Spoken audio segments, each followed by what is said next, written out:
Hello दोस्तों, मेरे channel का नाम है सनातन कुलदीप और आज मैं कुछ गीता गान बताने वाला हूँ जो भगवान वाचे जो परमात्मा ने कहा है। तो चलिए देखते हैं। और मैं कल्पवृक्ष का भी जो गीता में बताया उसका भी वीडियो डालूंगा, पर वो पार्ट 1 रहेगा, पार्ट 2 बाद में आएगा। तो चलो हम देखते हैं गीता का ज्ञान। 7वां अध्याय 24वां श्लोक है। अव्यक्त व्यक्ति मापन मयंते माम बुद्धाय परम भाव मजानतो मम वय नम नुमत मामा। अर्थात बुद्धिहीन पुरुष मेरे अनुतम अविनाशी परम भाव को न जानते हुए मन इंद्रियों से परे मुझ सच्चिदानंद नंदनगन परमात्मा को मनुष्य के भांति जन्म कर व्यक्ति भाव को प्राप्त हुआ मानते। परमात्मा यहाँ पे कहते हैं जो बुद्धिहीन पुरुष है, जिसको बुद्धि नहीं है, उसकी बुद्धि हर ली है माया ने, इस सांसारिक रूप ने। उन अनुतम अविनाशी परम भाव को न जानते हुए, जो भाव अविनाशी है, जो हमारा जो भाव रहता है इस सांसारिक रूप में ही विनाशी रहता है, पर जो परमात्मा के लिए भाव रहता है अविनाशी है, जानते हुए मन इंद्रियों से परे, वो जो परमात्मा है इंद्रियों से परे है, उसको हम साधारण तुच्छ इंद्रियों से नहीं जान सकते। मुझ सच्चिदानंदगन नंगन परमात्मा को मनुष्य की भांति जन्म कर व्यक्ति को भाव को प्राप्त हुआ मानते हैं।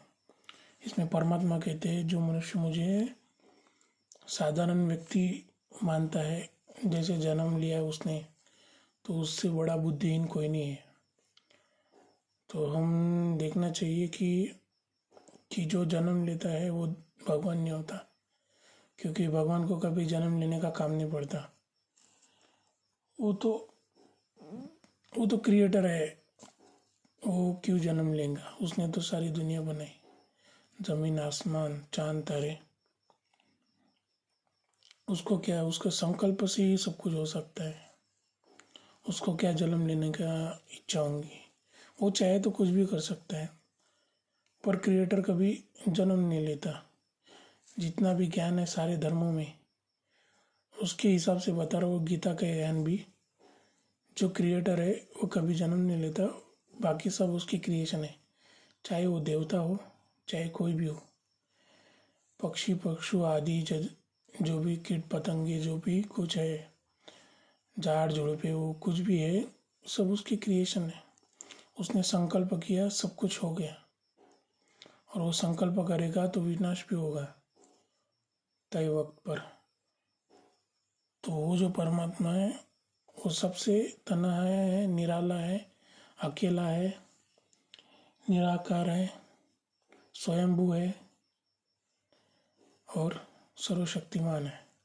तो आगे चलते हैं। 7वां अध्याय 3रा श्लोक। मनुष्याना सहस्रेषु कच्चिदार्था सिद्धिय यततामापि सिद्धाना कश्चिन्मा वेत्ति तत्वता।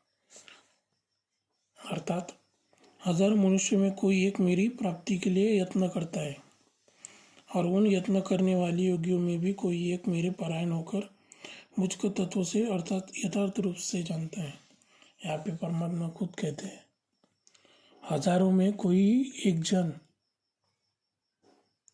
प्रयत्न करता है। प्रयत्न, यत्न मतलब प्रयत्न होता है, यत्न मतलब प्रयत्न करता है, और उन यत्न करने वालों योगियों में, वो जो यत्न करने वाले योगी बनते हैं, उन योगियों में से कोई भी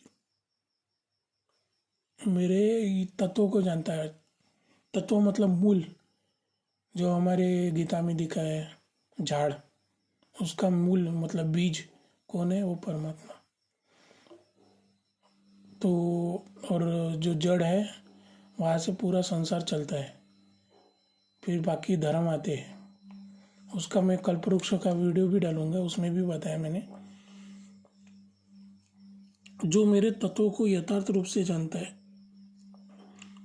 कोड जो कहावत है ना, कोटों में कोई और कोई में भी कोई परमात्मा को पहचान जाता है। परमात्मा को पहचानना इतना आसान नहीं है, पर इतना डिफिकल्ट भी नहीं है। पर जो उस परमात्मा के तत्व को जानता है, मूल को जानता है, उस झाड़ के मूल को, तो वही जान सकता है परमात्मा कौन है। जो कि वो निराकार है, जो अजन्मा है, अकर्ता है। अकर्ता मतलब वो कर्म श्रेष्ठ रहते, उसके कर्म बंधन से मुक्त रहते। अभोक्ता है, कोई भोग नहीं रहता, जन्म नहीं लेता तो भोक्ता कहाँ से? कोई भोग लालसा नहीं, कुछ नहीं। असोचता, उसे सोचना नहीं पड़ता कुछ भी कर्म करने से पहले। संकल्प किया, हो गया। हमारे जैसे गलत या सच नहीं, सही नहीं सोचता, वो सदैव श्रेष्ठ सोचता है। तो ये है परमात्मा की स्तुति। तो हजारों लाखों में से कोई उसको पहचान जाता है, ये परमात्मा कहते हैं।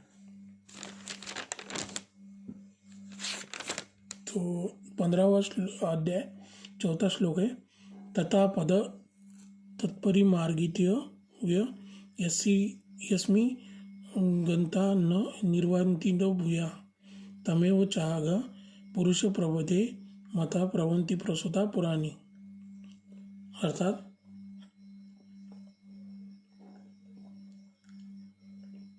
उसके पश्चात उस परम पदरूप परमेश्वर को भली भांति खोजना चाहिए, जिसमें गए हुए पुरुष फिर लौटकर संसार में नहीं आते, और जिस परमेश्वर से इस पुरातन संसार वृक्ष की प्रवृत्ति विस्तार को प्राप्त हुई है, उसके शरण जाना चाहिए। इस प्रकार निश्चय करके उस परमेश्वर का मनन और निध्यासन करना चाहिए। अभी यहाँ पे परमात्मा ने बहुत ही सिंपल तरीके से कहा। परमात्मा ने ये नहीं कहा कि तुम मेरी कर्मकांड करो, ये करो, वो करो। ये तो सांसारिक इच्छा के लिए करते हैं लोग कर्मकांड। देवताओं का पूजन करते हैं, व्रत रखते हैं, या फिर प्रकृति की पूजा करते हैं, ग्रहों की पूजा करते हैं। परमात्मा ने बहुत ही सरल कहा गीता ज्ञान में, महावाक्य भगवान वाच है उनके। तो परमात्मा कहते हैं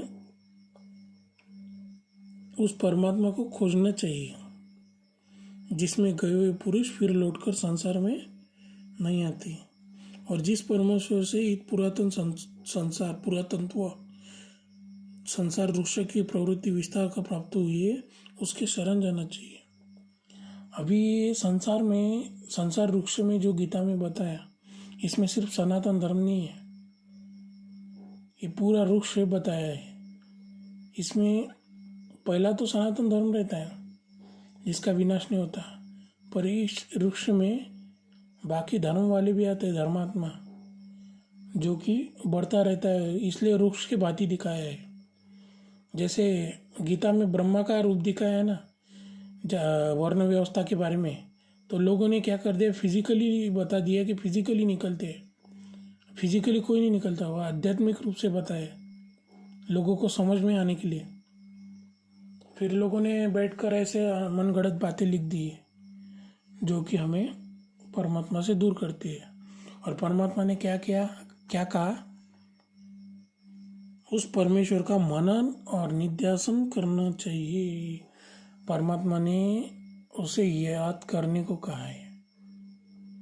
मेरी प्राप्ति याद करने से होगी, मेडिटेशन करने से होगी, मुझे चिंतन करने से होगी, मेरा भक्ति योग करने से होगी। भक्ति योग मतलब अंदर की बुराइयां खत्म करना।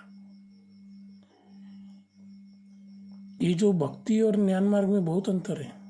भक्ति मतलब जो हम बहुत से भगवान को पूछते हैं और सबको मानते हैं कि कण कण में भगवान है और सारे देवता ही एक परमेश्वर है, ये तो गलत है। और ये जो भी शास्त्रों में दिखाते हैं, ये भगवान की लड़ाई हुई, वो भगवान की लड़ाई हुई, ये भगवान सबसे बड़ा, वो भगवान सबसे बड़ा, ऐसा कुछ नहीं है। भगवान एक रहता है, उसकी कोई लड़ाई नहीं होती। वो सर्वशक्तिमान रहता है, उसका ना आदि है ना अंत है, वो स्वयंभू है। निराकार शिव परमात्मा।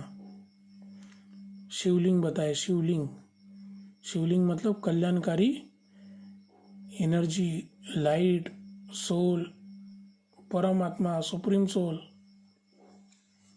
तो परमात्मा ने हमें गीता माध्यम से बहुत ही सिंपल तरीके से कहा कि मुझे याद करो, मेरा मनन करो, मन मना भव, वैसे ही आपकी प्राप्ति होगी। अगर आप कर्मकांड, इतर देवताओं को पूजना या फिर प्रकृति की पूजा करोगे तो आपको सिर्फ सांसारिक इच्छा ही पूर्ण होगी, क्योंकि ये भी परमात्मा का विधान है।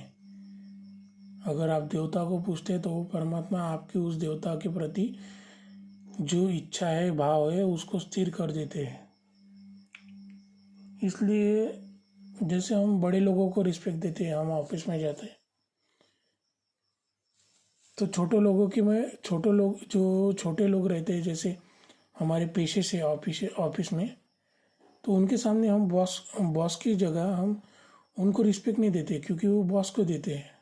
तो वैसे हमें जो हमारे एग्जाम्पल दे रहा हूँ कि जो हमारे ये सनातन धर्म का जो बॉस है या परमात्मा है, उसको ही हमें उसका ही ध्यान करना चाहिए, उसका ही पूजना चाहिए, उसके सामने ही झुकना चाहिए, क्योंकि वही सर्वशक्तिमान है, वही मुक्तिदाता है। बाकी कोई भी आपको जीवन मुक्ति दे नहीं सकता। मुक्ति तो सबकी होगी, गीता में कहा है मुक्ति तो सबकी होगी। यहाँ सब हिसाब किताब पूरा करके सब ऊपर चले जाएंगे, पर जीवन मुक्ति उस परमात्मा का पूजन या ध्यान करने से ही होता है। जीवन मुक्ति मतलब स्वर्ग, और मुक्ति मतलब हम परम धाम में रहेंगे, अपने यहाँ से यहाँ के सारे हिसाब किताब, अच्छे बुरे कर्म का हिसाब देकर कयामत के दिन, जैसे डूम्सडे भी कहते हैं। हर एक धर्मों में कहा है, सिर्फ कहा है, इस्लाम धर्म में कयामत नहीं कहा है। आप देख लो, सब धर्म में कहा है वो आखिरी दिन रहेगा, सबका हिसाब होगा। तो सनातन धर्म का कभी विनाश नहीं होता, क्योंकि हमारा जो सतयुग है, जो हमारा स्वर्ग है, यही दुनिया में रहता है, और बाकी धर्मों वालों का ऊपर रहता है।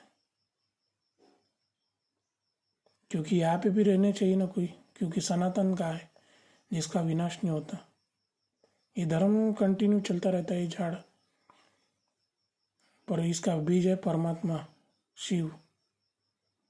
बाकी सब देवता है, 33 करोड़ देवी देवता सनातन, 33 करोड़ देवी देवता जो स्वर्ग में रहते हैं। धन्यवाद, इतना ही बताना चाहता था, आगे भी और बताऊंगा। धन्यवाद।